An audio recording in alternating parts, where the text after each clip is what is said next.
نبی پاک علیہ السلام فرماتے ہیں من رضی من اللہ بالیسیر من الرزق، کیا فرماتے ہیں؟ جو اللہ کے دیے ہوئے تھوڑے رزق پر راضی ہو جائے گا، پیسے تھوڑے ملے، رزق تھوڑا ملا، سنو آقا فرماتے ہیں جو اللہ کے دیے ہوئے تھوڑے رزق پر راضی ہو جائے گا، رضی اللہ منہ بالقلیل من عملی، اللہ پاک اس کے تھوڑے عمل پر راضی ہو جائے گا۔ اللہ اکبر، اس کو انجوائے، اگر اس کو سمجھ گئے نا آپ، اس کی ایسنس کو سمجھ گئے، اے غریبوں تمہیں مبارک ہو، مگر راضی رہنا ہے۔ یہ نہیں کہ غربت بھی ہے اور شکوے بھی ہیں، غربت بھی ہے اور کمپلین بھی ہے، نہیں، ادھر پیسے نہیں ملے، جنتیوں کے لیے ہیرے جواہرات ہیں، ادھر جناب لگزریز نہیں ملی، میں اللہ کی رضا پر راضی ہوں، جنت کی نعمتیں وہ ہیں جو کبھی ختم ہونے والی نہیں ہیں، تمہیں مبارک ہو۔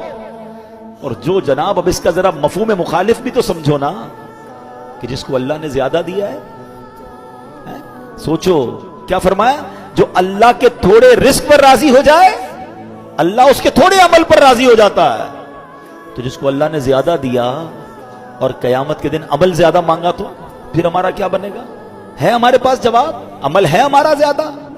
بلکہ ادھر تو معاملہ اور الٹا ہے، غریب آدمی زیادہ نیکیاں کر رہا ہے نارملی، اور امیر آدمی جس کو اللہ نے بہت نوازا وہ اور نیکیوں سے دور ہو گیا۔ ہونا کیا چاہیے تھا کہ جتنا اللہ عطا فرماتا اتنا میں اور عبادت کرتا، اور شکر کرتا، اور سجدے کرتا، ادھر تو معاملہ ہی الٹا ہے، وہ عطائیں بڑھا رہا ہے، ہم خطائیں بڑھا رہے ہیں، جواب نہیں دینا۔